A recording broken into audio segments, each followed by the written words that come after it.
তাদের মধ্য থেকে যে সন্তান সন্ততি, যে ছেলে মেয়ে আসলো, তাদের মধ্যকার সম্পর্ক বৈধ করে দেওয়ার জন্য আল্লাহ বিবাহের ব্যবস্থা করে দিল।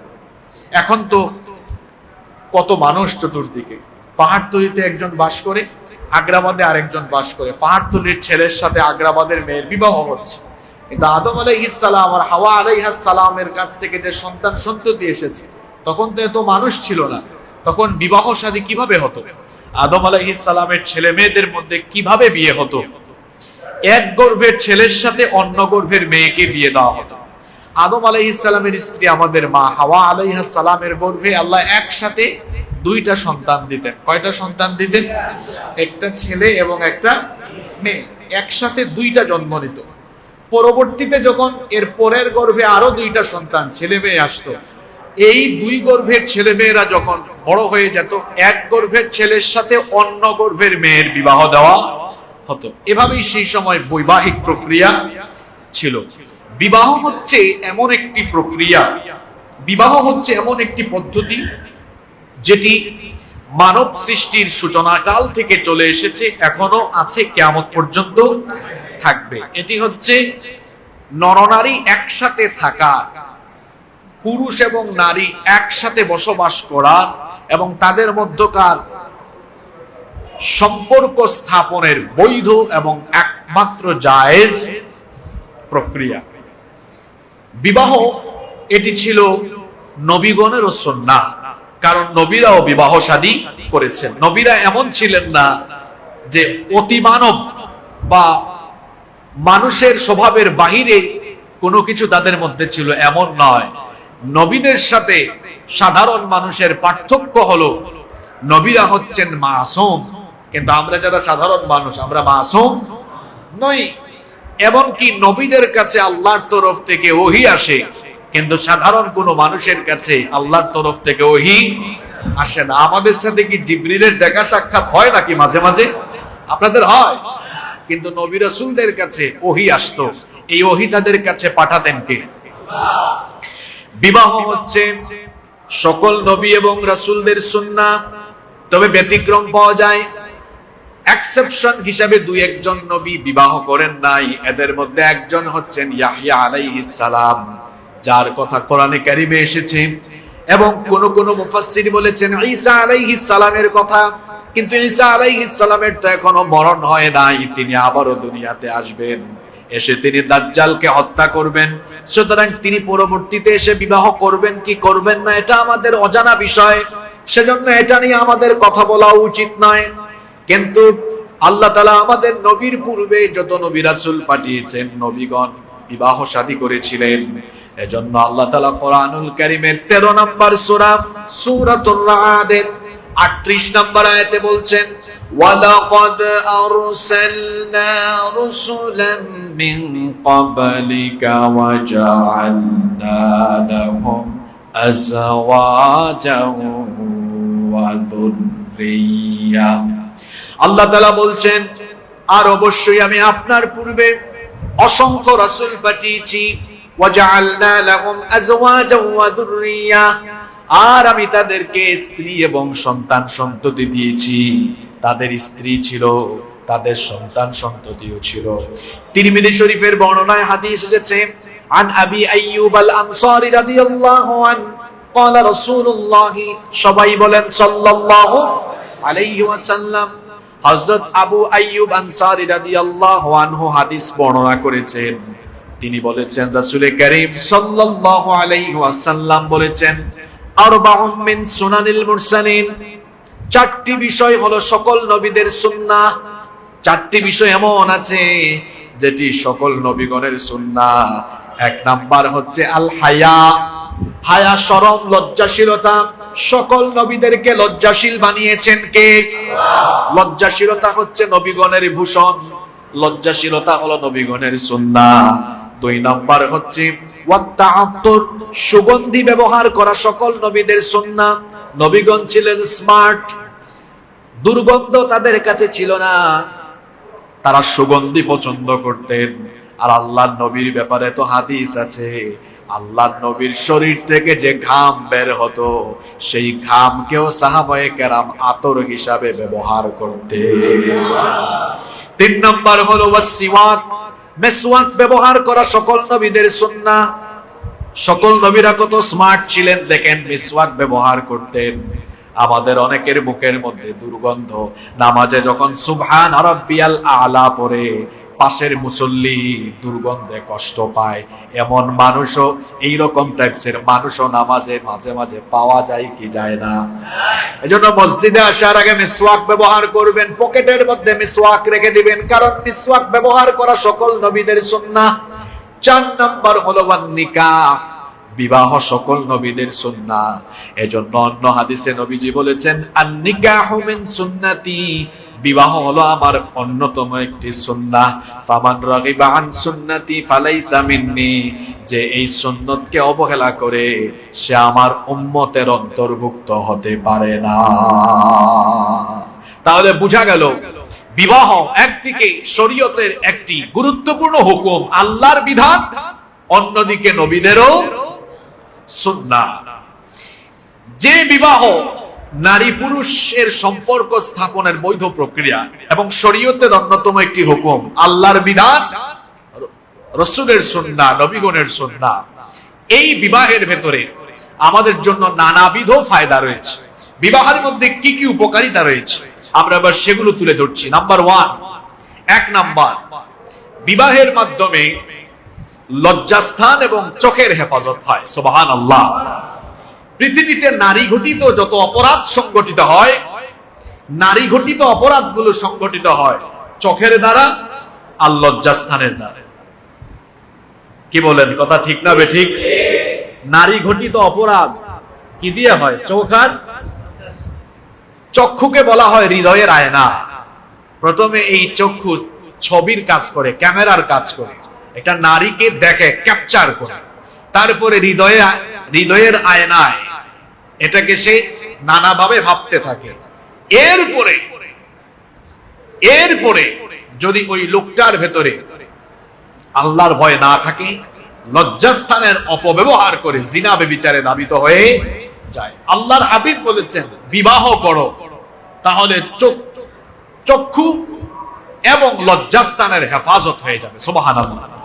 আল্লাহর নবী বলেছেন, এই হাদিসের বর্ণনাকারী সাহাবী আব্দুল্লাহ ইবনে মাসউদ রাদিয়াল্লাহু আনহু, হাদিসটি বুখারীতে আছে, মুসলিমেও আছে। আল্লাহর নবী বলেছেন, ইয়া মা'শারাশ শাবাব, হে যুব সমাজ, মান ইসতাতা মিনকুমুল বাআতা ফালইয়াতাযাওয়াজ, তোমাদের মধ্যে যারা সামর্থ্যবান, তোমাদের মধ্যে যারা সক্ষম, তারা যেন বিবাহ করে নেয়। ফা ইন্নাহু আগাদ্দু লিল বাসার, কেননা এটি চোখের নিয়ন্ত্রণকারী। যখন সে বিবাহ করে তার চোখের হেফাজত হয়ে যায়। ওয়া আহসানুল ফারজ, শুধু তাই নয়, যখন সে বিবাহ করে তখন তার লজ্জাস্থানেরও হেফাজত হয়ে যায়। ওয়া মান লাম ইস্তাতি', আর যার বিয়ে করার সামর্থ্য নাই, সক্ষম নয়, ফাআলাইহি বিসসাওম, সে যেন রোজা রাখে। ফা ইন্নাহু লাহু বিজা, এটা তার যৌন উন্মাদনা নিবৃত করবে। কিন্তু আল্লাহর নবী বলেছেন যারা সক্ষম এবং সামর্থ্যবান তারা যেন বিবাহ করে নেয়, কারণ বিবাহের মাধ্যমে মানুষ গুনাহ থেকে বেঁচে থাকতে পারে। আপনার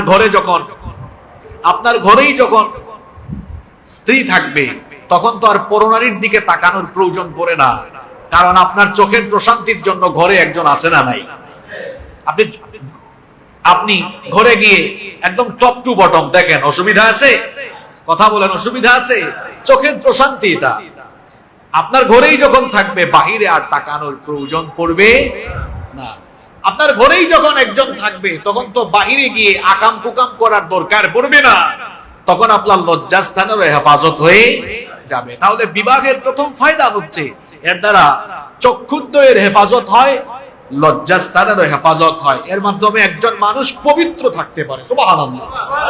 এজন্য আল্লাহর নবী বলেছেন, মান আরাদা আইয়ালকাল্লাহু তাহিরান মুতাহহারান ফালইয়াতাযাওয়াজ আল হারাইন, যে ব্যক্তি পবিত্র অবস্থায় আল্লাহর সাথে মুলাকাত করতে চায় যে ব্যক্তি তার জীবনে পবিত্র থাকতে চায় হারাম সম্পর্ক থেকে, যে ব্যক্তি নিজের জীবনকে পবিত্র রাখতে চায়, সে যেন কোনো স্বাধীন নারীকে বিবাহ করে নেয়। এর মাধ্যমে তাকে পবিত্র রাখবেন যিনি, তিনি কে?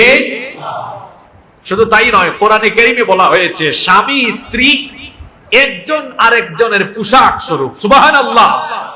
এটা যারা বিয়ে করে নাই তারা বুঝবে না, অবিবাহিত এতিম মিসকিনরা বুঝবে না, এটা বিবাহিতরা বুঝবে। কোরআনুল কারীমের 2 নম্বর সূরা সূরাতুল বাকারা এর 187 নম্বর আয়াতে আল্লাহ তাআলা বলছেন, হুন্না লিবাসুল লাকুম ওয়া আনতুম লিবাসুল লাহুন। তারা তোমাদের পোশাক আর তোমরা তাদের পোশাক। সুবহানাল্লাহ। আপনি কথার অর্থ বুঝেন? আমাদের সবার গায়ে পোশাক আছে, পোশাক না থাকলে আমাদের লজ্জা প্রকাশ পেয়ে যেত, উলঙ্গ হয়ে যেতাম আমরা। এই পোশাক পরিধান করার কারণে লজ্জা ঢেকে গেল। স্বামী স্ত্রী একজন আরেকজনের পোশাক, এই কথাটির অর্থ হলো একজন আরেকজনের মনের ভেতরে তাদের মধ্যে থাকা যত ধরনের কুপ্রবৃত্তি আছে সব নিবারণ করে একজন আরেকজনের ইজ্জতের হেফাজতকারী হয়ে যায়। সুবহানাল্লাহ। কারণ প্রয়োজন পড়লে একজন আরেকজনের কাছে যাবে, বাহিরে যাওয়ার কোনো দরকার নাই। এটার আরো একটা ব্যাখ্যা আছে। স্বামী স্ত্রী একজন আরেকজনের পোশাক, পোশাকে ময়লা লাগলে, দাগ লাগলে আমরা এই ময়লা বা দাগ কি করি? আমরা কি ফেলে দেই? এটা ফেলে দেই? ফেলে দেই না, এটাকে আমরা কি করি? ধৌত করি, এটাকে আমরা পরিষ্কার করি। পোশাকে ময়লা লাগলে আমরা যেভাবে ওটাকে ধৌত করি, পরিষ্কার করি, স্বামী স্ত্রী একে অপরের পোশাক, কারো মধ্যে ত্রুটি বিচ্যুতি থাকলে, কারো মধ্যে ভুল ত্রুটি থাকলে একজন আরেকজনকে আদর করে ভালোবেসে সংশোধনের পথে নিয়ে আসবে। সুবহানাল্লাহ। শোনেন, একজন নেককার স্ত্রী খারাপ স্বামীকে তার আদর ভালোবাসা দিয়ে ভালো বানিয়ে দিতে পারে। একজন নেককার স্বামী তার আদর ভালোবাসা দিয়ে খারাপ স্ত্রীকেও ভালো বানিয়ে দিতে পারে। এজন্য বলা হয়েছে স্বামী স্ত্রী একজন আরেকজনের পোশাক, একজন আরেকজনের ইজ্জতের হেফাজতকারী। বিবাহের নানাবিধ ফায়দা রয়েছে, এর মধ্যে 1 নম্বর ফায়দা হলো এর মাধ্যমে চক্ষুদ্বয়ের হেফাজত হবে, লজ্জাস্থানের হেফাজত হবে, পুরুষ হোক নারী হোক পবিত্র জীবনে তারা অভ্যস্ত হবে। সুবহানাল্লাহ। নাম্বার 2 নম্বর, বিবাহের মাধ্যমে মানুষ শ্রেষ্ঠ সম্পদ লাভ করে। সুবহানাল্লাহ পড়েন। টাকা পয়সাও সম্পদ, জায়গা জমিও সম্পদ, বাড়ি গাড়ি সম্পদ, কিন্তু আল্লাহ রাসূল বলেছেন দুনিয়ার সর্বশ্রেষ্ঠ সম্পদ হচ্ছে একজন নেককার নারীকে জীবন সঙ্গী হিসাবে পাওয়া। সুবহানাল্লাহ। দুনিয়ার শ্রেষ্ঠ সম্পদ হলো একজন নেককার নারীকে জীবন সঙ্গী হিসাবে পাওয়া। আপনার অনেক টাকা আছে, পয়সা আছে, গাড়ি বাড়ি সব আছে, ক্ষমতাও আছে, কিন্তু বউ উল্টা পাল্টা। দেখবেন এই টাকা পয়সা, এই প্রভাব প্রতিপত্তি ক্ষমতা দিয়ে কোন সুখ আপনি অনুভব করতে পারবেন না। আপনার টাকা পয়সা কম, আপনার সম্পদ কম, কিন্তু বউ ভালো। এই ভালো বউয়ের সাপোর্ট পেয়ে আপনি হয়তো ইন ফিউচার সম্পদশালীও হয়ে যেতে পারবেন। কারণ যে নারী নেককার দিনদার, ওই নারী যদি তার হাজবেন্ডকে নেকির পথে ধাবিত করে, দেখো তুমি যতটুকু ইনকাম করো হালাল, আমরা অতটুকুতেই চলবো, আমাদের হারাম পথে যাওয়ার কোনো দরকার নাই, এতটুকু কথা যদি কোনো বউ তার স্বামীকে বলে, তাহলে ওই স্বামী কি চাকরি করলে দুর্নীতি করবে, ঘুষ খাবে? আর যদি বউটা এমন হয়, কি গো, হ্যাঁ আজকে 2-3 বছর চলছে, উন্নতি নাই, আমাদের করে টিভি নাই, আমরা এসি লাগাইতে পারলাম না, এখন এটা নাই ওইটা নাই, বেচারা বউয়ের ঠেলা যন্ত্রণা কত আর সহ্য করবে? বাধ্য হয়ে বিপদ বেছে নেয়, সুদ ঘুষ, অন্যায় পথ, হারাম পথ, চাঁদাবাজি, সন্ত্রাসী, টেন্ডারবাজির কর্মকাণ্ডে লিপ্ত হয়। কারণ বউয়ের চাহিদা তো নিবারণ করতে হবে। বউয়ের চাপে পড়ে বহু পুরুষ এইরকম হারাম কামাইয়ে লিপ্ত হয়েছে, এরকম দৃষ্টান্ত সমাজে আছে না নাই? তাহলে একজন নেককার নারী, নেককার স্ত্রী চাইলে তার স্বামীকে ভালো পথে রাখার চেষ্টা চালিয়ে ওই স্বামীকে ভালো পথে রাখতে। এজন্য নবীজি বলেছেন টাকা পয়সা ধন দৌলত এটা তোমার শ্রেষ্ঠ সম্পদ নয়, তোমার জীবনের শ্রেষ্ঠ সম্পদ হলো একজন নেককার নারীকে জীবন সঙ্গী হিসাবে পাওয়া। সুবহানাল্লাহ।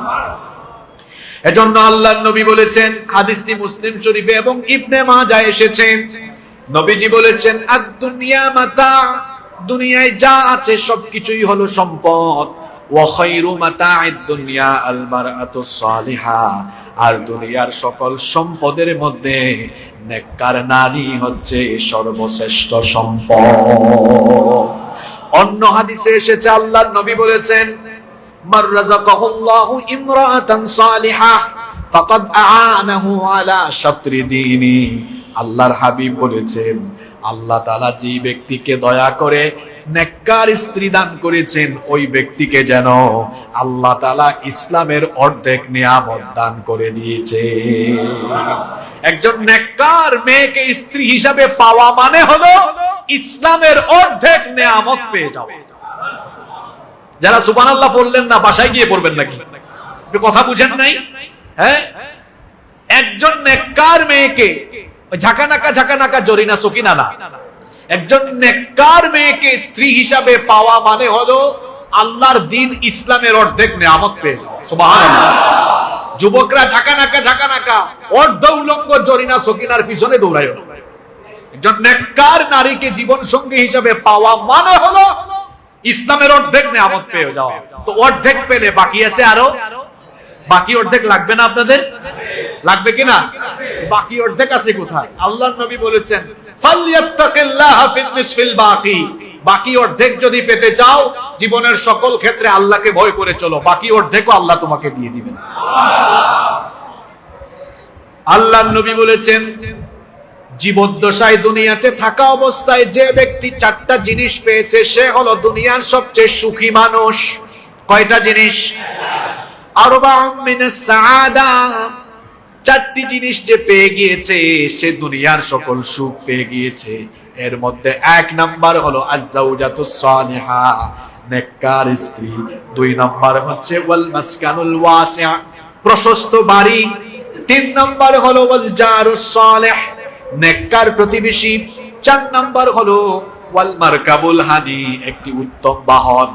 এই চারটা জিনিস যে পেয়েছে, সেই ব্যক্তি যেন দুনিয়ার সকল সুখ পেয়ে গিয়েছে। কয়টা জিনিস বললাম? নেককার নারী, নেককার স্ত্রী। দুই নাম্বার প্রশস্ত বাড়ি। সামর্থ্য থাকলে বাড়িটাকে একটু প্রশস্ত রাখিয়েন, চিপাচাপা বানায়েন না। চিপাচাপা বাড়ির ভেতরে থাকলে মন মানসিকতাও চিপাচাপা হয়, সংকীর্ণ হয়। আর বাড়ির সামনের রাস্তাঘাট গুলাকেও চিপাচাপা বানানো উচিত না। এতে করেও ওই যে আপনার পরিবেশের একটা প্রভাব পরবর্তী প্রজন্মের উপরে গিয়ে পড়ে।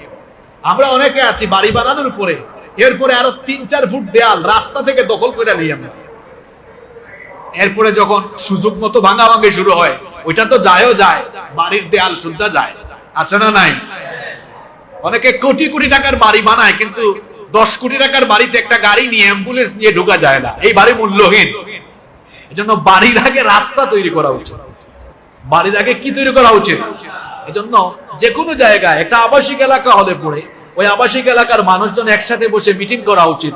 আসেন সবাই 2-3 হাত করে জায়গা ছাড়ি, আমাদের ঘরটা প্রয়োজনে একটু কমবে, কিন্তু রাস্তাটা বড় হবে, সবার জন্য এটা চলাচলের জন্য উচিত হবে। কিন্তু বাস্তবিকতা ভিন্ন। অবশ্যই অবশ্যই আপনার ছেড়ে দেওয়া এই রাস্তার মধ্যে অনেক মানুষজন চলাফেরা করবে, মানুষজন চলাফেরা করবে, এটা আপনার জন্য একটা সদকা হবে, সওয়াব হবে। আমরা এটা করি না, 1 ইঞ্চি জায়গায়ও ছাড়ে না। ওই জায়গা নিয়ে কি কবরে যাবেন নাকি? সবার জন্য আসল জায়গায় কয় হাত? জোরে বলেন, কয় হাত? কিপটার ঘরের কিপটায় 1 ইঞ্চি জায়গাও ছাড়ে না। আছে না নাই? আরে এমন বহু মানুষ আমি আমার চারপাশে দেখেছি, 1 ইঞ্চি জায়গা ছাড়ে না। কিছুদিন আগে আমার সাথে একজনের ঝামেলা হয়েছে, তখন আমি তাকে উত্তর দিচ্ছি, তোর জায়গা নিয়ে তুই কবরে যাইস, এছাড়া আর কোনো উত্তর বাকি আছে? 1 ইঞ্চি জায়গা ছাড়া। অথচ সে জানে না এখন প্রাণ চলে গেলে জায়গা কয় হাত? এই কবরস্থানে 3.5 হাতের বেশি। আপনি বেশি মোটা সোটা 3.5 হাতের জায়গায় 4 হাত দেওয়া হবে, এমন কোনো বিষয় আছে নাকি? এজন্য এই বিষয়টা মনে রাখা দরকার। নবীজি বলেছেন এগুলো সৌভাগ্যবান মানুষের আলামত। প্রশস্ত বাড়িঘর থাকা, রাস্তাঘাটও প্রশস্ত থাকা, এটা সবার জন্য ভালো। একটা অ্যাম্বুলেন্স আসতে পারে না, অথচ ওই সংকীর্ণ রাস্তার ভিতরে বহু ভিতরে বাড়ি বানিয়েছে, আলিশান বাড়ি। এই বাড়ির দাম আছে কোনো? মানুষ তো যাইতেও পারে না, এটা রিক্সাও যায় না। কি বলেন, এরকম আছে না নাই? রাস্তাঘাটকে প্রশস্ত রাখা উচিত। তিন নম্বরে নবীজি বলেছেন উত্তম প্রতিবেশী। প্রতিবেশী যদি খারাপ হয় এটাও পরবর্তী প্রজন্মের উপরে গিয়ে প্রভাব পড়ে। প্রতিবেশী যদি চাঁদাবাজ, টেন্ডারবাজ, এখানে যদি কিশোর গ্যাং বেশি থাকে, আপনার ছেলে মেয়ে খারাপ হয়ে যাবে। এজন্য নবীজি বলেছেন সৌভাগ্যবান মানুষের আলামত হলো তার চারপাশে উত্তম প্রতিবেশী থাকা। যখন ফ্ল্যাট কিনবেন, জায়গা কিনবেন কোথাও, তখন আপনি এই বিষয়গুলো মাথায় রাখবেন যে রাস্তাটা প্রশস্ত আছে কিনা, কয় ফিট রাস্তা। রাস্তাটা প্রশস্ত থাকলে আপনার লাভ আছে, তো ওই জায়গায় বিল্ডিং করতে আপনার খরচও কম হবে, ট্রাক সরাসরি ঢুকে যাবে। নইলে এক জায়গায় ট্রাক রাখে ওখান থেকে আবার ছোট গাড়ি দিয়ে আনা নেওয়া করতে হবে, ডবল খরচ আছে না নাই? এজন্য এগুলো দেখবেন, এগুলো হাদিস। এবং যে জায়গাতে জায়গা কিনলেন, ফ্ল্যাট কিনলেন, ওখানে প্রতিবেশী কমন, এখানে কি আড্ডা বেশি নাকি? কিশোর গ্যাং, চাঁদাবাজি, মদ জুয়ার আখড়া নাকি? বাসা কিনলেন, ফ্ল্যাট কিনলেন এমন জায়গায় যেখানে চাঁদাবাজির আখড়া, জুয়ার আখড়া, পরবর্তী প্রজন্মের উপরে এর প্রভাব পড়ার সম্ভাবনা আছে না নাই? এই বিষয়গুলো মাথায় রাখতে হবে। 4 নম্বরে নবীজি বলেছেন ওয়াল মারকাবুল হানি, উত্তম বাহন যার যার সামর্থ্য অনুযায়ী। এই যে 4টা বিষয়ের মধ্যে প্রথমে বলা হয়েছে নেককার স্ত্রী, কারণ নেককার স্ত্রী থাকলে বাকি 3টা অটোমেটিক পাওয়া যায়। কিভাবে? নেককার স্ত্রী থাকলে আপনাকে পরামর্শ দিবে, চলো আমরা ভাড়া বাসায় থাকি কিন্তু একটা ভালো এরিয়াতে বাসা নিয়ে থাকি, পরামর্শটা বউ দিবে কিনা? এমন এরিয়াতে বাসা নাই যেখানকার প্রতিবেশীরা ভালো হবে। যখন নেককার স্ত্রী থাকবে এভাবে ভালো ভালো পরামর্শ আপনাকে দিবে। তাহলে বলছিলাম বিবাহের নানাবিধ ফায়দা আছে। এর 2 নম্বর ফায়দা হলো বিবাহের মাধ্যমে মানুষ শ্রেষ্ঠ সম্পদ পায়, আর শ্রেষ্ঠ সম্পদ হলো একজন নেককার স্ত্রী। সুবহানাল্লাহ। নাম্বার 3 নম্বর, বিবাহের মাধ্যমে আপনার সম্পদের একজন রক্ষক পাওয়া যায়, সম্পদের একজন রক্ষণাবেক্ষণকারী পাওয়া যায়। মানুষের বাহ্যিক সম্পদ 2 ধরনের হয়ে থাকে। প্রথমত ঘরের সম্পদ, যেমন সংসার, সন্তান সন্ততি, জীবনযাপনের উপকরণ, এগুলোকে বলে ঘরের সম্পদ। আর বাইরের সম্পদ ব্যবসা বাণিজ্য, চাকরি বাকরি। তাহলে মানুষের সম্পদ হয় কয় ধরনের? 2 ধরনের, ঘরের সম্পদ, বাহিরের সম্পদ।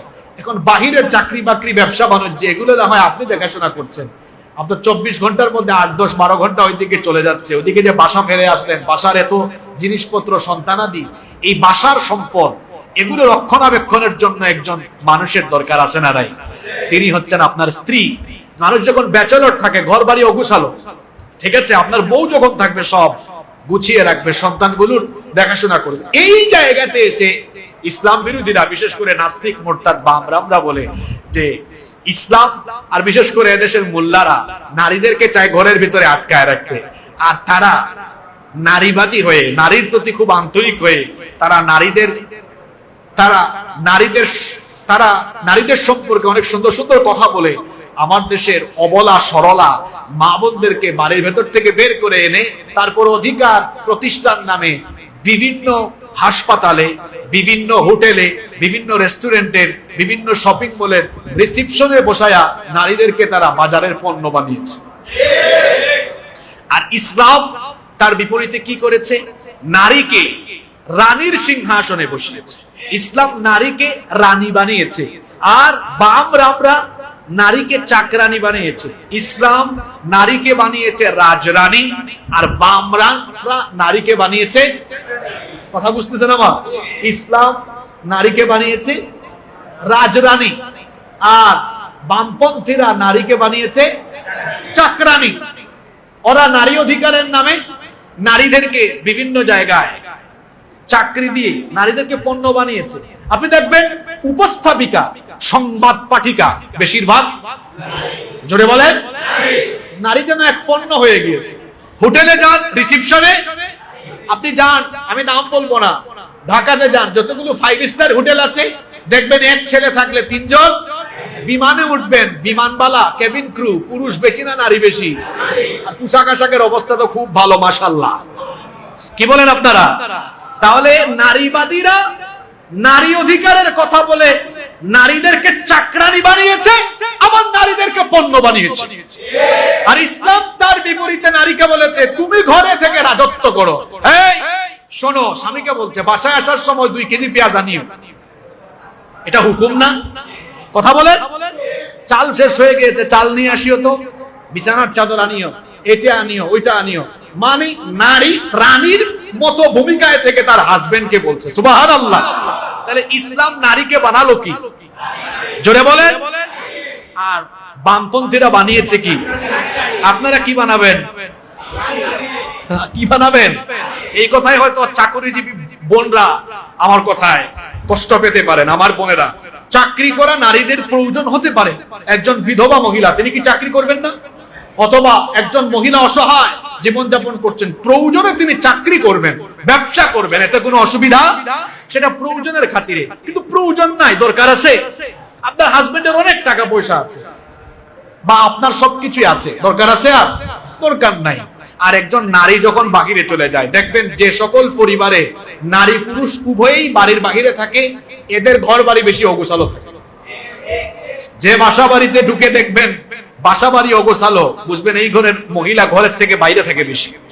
চাকরি না করলেও ফাটুং ফুটুং শপিং এ যাওয়া, রেস্টুরেন্টে খাওয়া, কথাগুলো মিলাবেন। যে বাসায় গিয়ে দেখবেন বাসা বাড়ি অগোছালো, এই বাড়ির মহিলা এটা বেশি ফটং ফটং করে। হয় বাইরে চাকরি করে, চাকরি বাকরি না করলেও বাহিরে বেশি আড্ডা মারে, বাসায় কম থাকে। সে হয়তো রেস্টুরেন্টে গিয়ে ঘুরবে, পতেঙ্গায় যাবে, আজ এখানে কাল ওখানে, আজ এখানে কাল সেখানে, মানে বাড়িতে নাই, বাসার বাহিরে বেশি। ঘর বাড়ি গুছায় রাখার তার কোনো সময়। কি বলেন, কথা ঠিক না বেঠিক? ইসলাম নারীকে বানিয়েছে রানী। তো বলছিলাম, বিবাহের 3 নম্বর ফায়দা হলো, বিবাহের মাধ্যমে আপনি একজন রানী পাবেন। একজন কি পাবেন? শুধু স্ত্রী না, একজন রানী, একজন কুইন। এজন্য আপনার বউকে আপনি আদর করে কুইন ডাকতে পারেন, কারণ সে আসলেই তো আপনার কুইন, রানী। কারণ সে আপনার সম্পদের সকল রক্ষণাবেক্ষণ করছে, পরিবার দেখাশোনা করছে। সুবহানাল্লাহ। 4 নম্বর, বিবাহের 4 নম্বর ফায়দা হলো, বিবাহের মাধ্যমে আপনি ফিতনা থেকে বেঁচে যেতে পারবেন। পৃথিবীতে সবচেয়ে ভয়ঙ্কর ফিতনা হলো নারীর ফিতনা। কিসের ফিতনা? এই নারীর ফিতনায় যদি কোনো পুরুষ পড়ে যায়, ওই পুরুষের ক্যারিয়ার শেষ হবে, ওই পুরুষের সম্পদ বিনষ্ট হতে পারে, ওই পুরুষ লাঞ্ছিত হতে পারে। ছাত্র জীবনে যে ছাত্র নারীর ফিতনায় পড়েছে, তার ছাত্র জীবন নষ্ট হয়ে গেছে। স্কুল কলেজে তোমরা যারা পড়ো, ইউনিভার্সিটিতে পড়ো, মেয়েদের পিছনে গুড়গুড় গুড়গুড় করিও না। এই ছাত্র জীবনে তুমি যদি নারীর ফিতনায় পড়ো, এই বয়সটা আমরাও তো অতিক্রম করে এসেছি। হ্যাঁ, বিশেষ করে বয়সন্ধিকালের পরে লাফালাফি বাড়ে ছেলেদের। লাফালাফি করো না। কলেজ ইউনিভার্সিটিতে যখন পড়াশোনা করছো যারা, তাদেরকে বলবো মেয়েদেরকে দেখলেই মাথা যেন হ্যাং না করে, এরকম পরিস্থিতিতে পড়ে যাও না। এই বয়সে যদি কোনো মেয়ের পাল্লায় পড়ো, ধান্দায় পড়ো, তোমার ক্যারিয়ার শেষ, ছাত্র জীবন শেষ, রেজাল্ট শেষ, জীবন নষ্ট হয়ে যাবে। পড়াশোনা করো, ক্যারিয়ার ঠিক করো, ক্যারিয়ার ঠিক করো, পড়াশোনা করো। তুমি মেয়ের পিছনে ঘোরা লাগবে না তো, পড়াশোনা ভালো করে শেষ করে ক্যারিয়ারটা সাজায় দেখো। যে জরিনা সকিনা দেখলে তোমার মাথা হ্যাং করতো, এ ধরনের সুন্দরী সুন্দরী জরিনা সকিনা তোমার পিছেই গুড়গুড় গুড়গুড় করবে।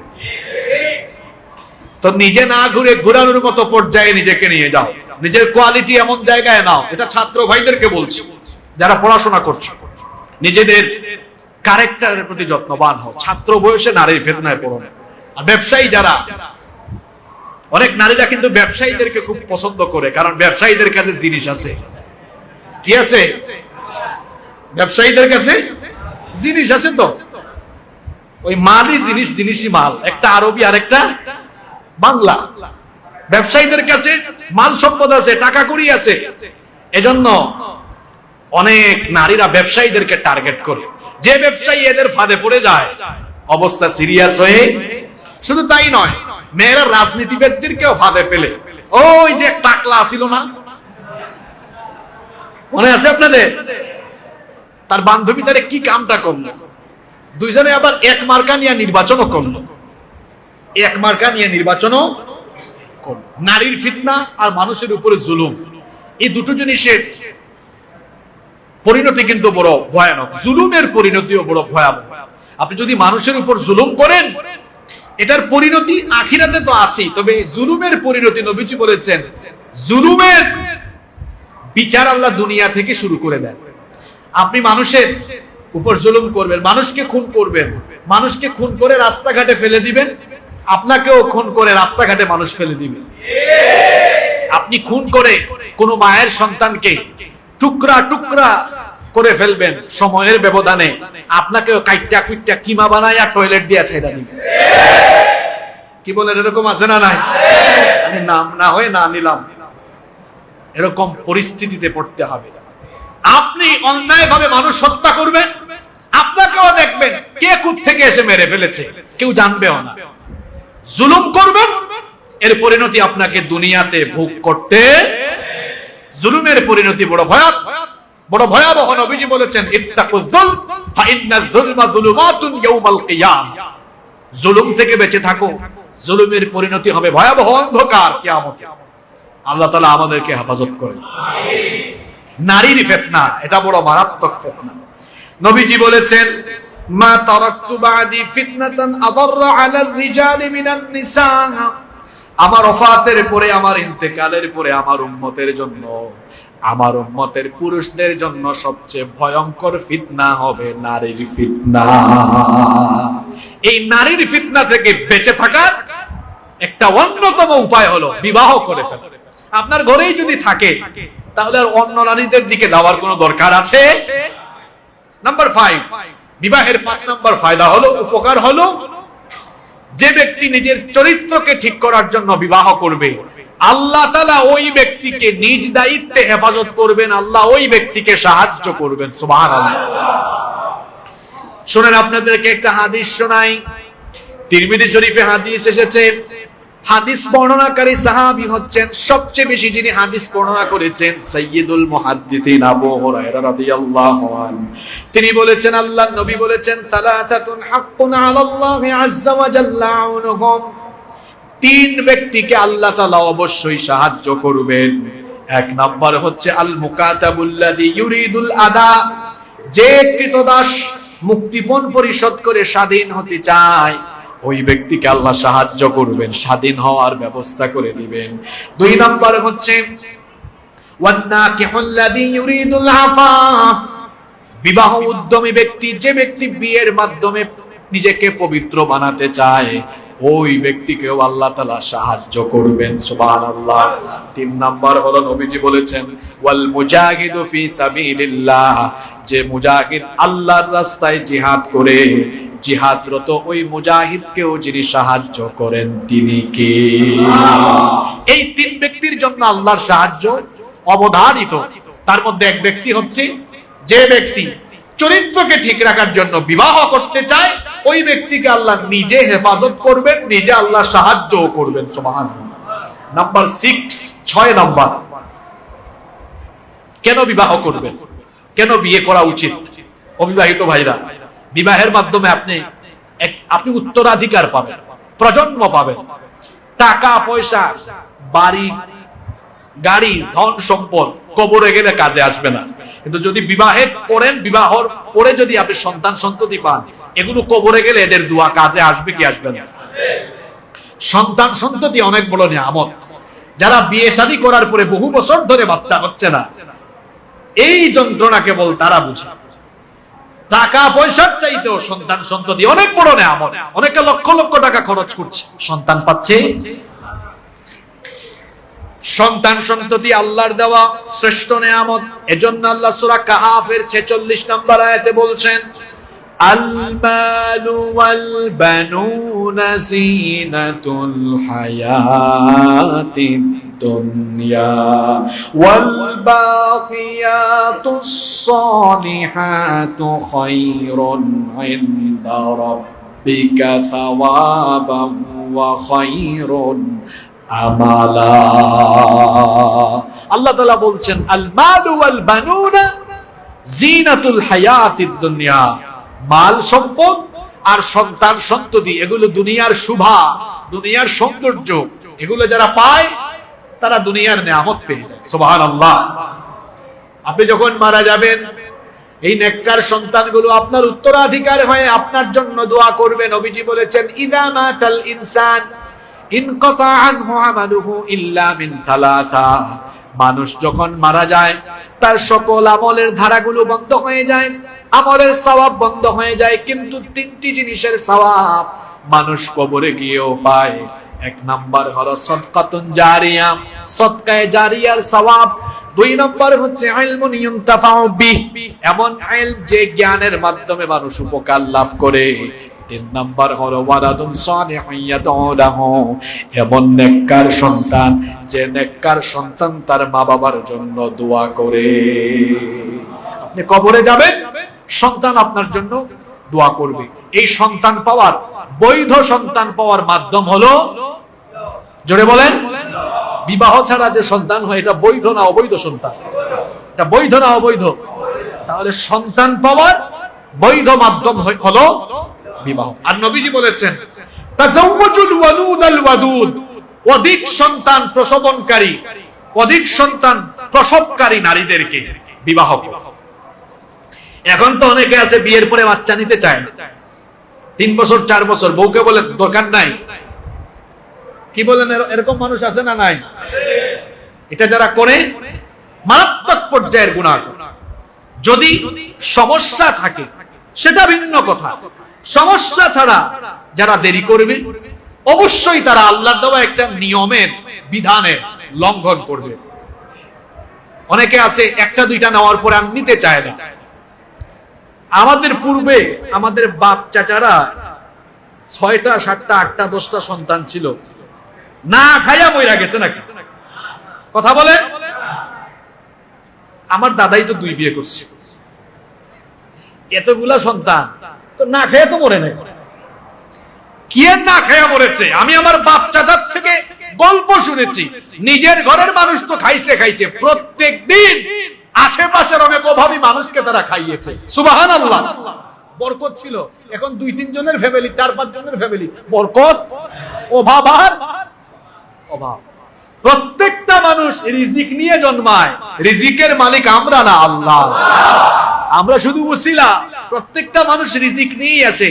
আল্লাহ বলেছেন নাহনু নারযুকুকুম, আমি রিজিক দেই। রিজিক দেন কে? আল্লাহ পবিত্র কোরআনে কারীমে বলেছেন ওয়ালা তাকতুলু আওলাদাকুম খাশিয়াতা ইমলাক, রিজিকের ভয়ে তোমরা তোমাদের সন্তানকে মেরে ফেলো না। রিজিকের ভয়ে যারা সন্তান নেয় না,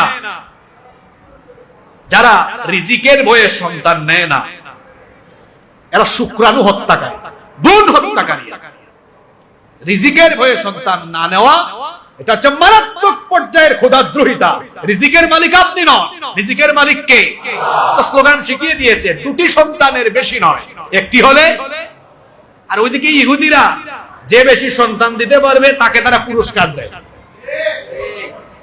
জানেন না আপনারা? ইহুদিরা বেশি বেশি সন্তান নিতে চায়, তাদের সংখ্যা তারা বাড়াতে চায়। তো বলছিলাম বিবাহের 6 নম্বর ফায়দা হলো বিবাহের মাধ্যমে সন্তান আসে। সন্তান পাওয়ার বৈধ প্রক্রিয়া হলো বিবাহ। নাম্বার 7 নম্বর হলো বিবাহের মাধ্যমে মানুষের দিনদারিতা পরিপূর্ণ হয়। সুবহানাল্লাহ। বিবাহ ছাড়া মানুষের দিনদারিতা পাক্কা লেভেলে যায় না। কারণ ওই যে একটা হাদিস একটু আগে পড়লাম যে আল্লাহ যাকে দয়া করে নেককার স্ত্রী দিয়েছেন, আল্লাহ দিনের অর্ধেক নিয়ামত তাকে দিয়েছেন। সুবহানাল্লাহ। তাহলে দিনদারিতাটা কি হয়? পরিপূর্ণ হয়। এজন্য নবীজি বলেছেন ইদা তাজাওয়াজাল আবদ ফাকাদ ইসতাকমালা নিসফাদ-দ্বীন, যে ব্যক্তি বিবাহ করে, যখন কোনো মানুষ বিবাহ করে নেয় তখন সে ঈমানের অর্ধেক পূর্ণ করে, বাকি থাকলো অর্ধেক। আল্লাহর নবী বলেছেন ফালইয়াত্তাকিল্লাহা ফিন নিসফিল বাকি, বাকি অর্ধেকের ব্যাপারে তারা যেন আল্লাহকে ভয় করে। তাহলে বাকি অর্ধেক নিয়ামত তাকে যিনি দিয়ে দিবেন তিনি কে? নেককার স্ত্রী পাওয়ার মাধ্যমে দিনদারিতা পরিপূর্ণ হয়। কারণ একজন নেককার স্ত্রী আপনাকে তাহাজ্জুদের জন্য ডাকবে, নেক কাজে আপনাকে উৎসাহ যোগাবে, এর মাধ্যমে আপনার দিনদারিতা আরো বেশি পাক্কা হবে, আরো বেশি মজবুত। নাম্বার 8 নাম্বার, বিবাহের মাধ্যমে মানুষের জীবনে প্রাচুর্য আসে, বরকত আসে। বিবাহের পরে রিজিক বাড়ে। এটা অবিবাহিত এতিম মিসকিন ভাইরা বুঝবেন না, যারা বিয়ে করেছেন তারা জানেন বিয়ের পরে আপনার ইনকাম বাড়ছে না কমছে? কি বিবাহিতরা কথা বলেন, বাড়ছে না কমছে? আপনি বিয়ের আগে যা ইনকাম করতেন বিয়ের পরে এর চেয়ে বাড়ছে কি বাড়ে নাই? বিয়ের পরে বাড়ছে। আবার সন্তান হওয়ার পরে ইনকাম আরো বাড়ছে না কমছে? বাড়াইছেন আপনি না আল্লাহ বাড়িয়ে দিয়েছেন? এটা প্র্যাকটিক্যাল। অবিবাহিতরা উত্তর দিয়েছে, এরা প্র্যাকটিক্যালি না গিয়েই বুঝে ফেলছে। আপনি কেমনে বুঝছেন এটা? এটা যখন বিয়ে করবেন দেখবেন ইনকাম বেড়ে যায়, সন্তান হবে ইনকাম আরো বেড়ে যায়, কারণ আপনার স্ত্রী তো রিজিক নিয়ে এসেছে, আপনার সন্তান রিজিক নিয়ে এসেছে। এজন্য আল্লাহর নবী বলেছেন সর্বশ্রেষ্ঠ রিজিক হলো তোমার স্ত্রী। সুবহানাল্লাহ বলবেন না?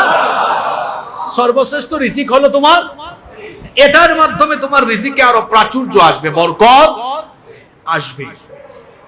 এজন্য আল্লাহ তাআলা বলছেন, শুনেন এবার মা বাবারা শুনেন, যারা আপনারা সন্তানদেরকে বলেন তুই মানুষের পায়ের উপর দাঁড়ায় আসোস, নিজের পায়ে দাঁড়া, এরকম তো বলতে শোনা যায়, নিজের পায়ে দাঁড়া তারপর বিয়ে কর। তো নিজের পায়ে দাঁড়াবে সে কি এত বছর মানুষের পায়ের উপর দাঁড়ায় আছে নাকি?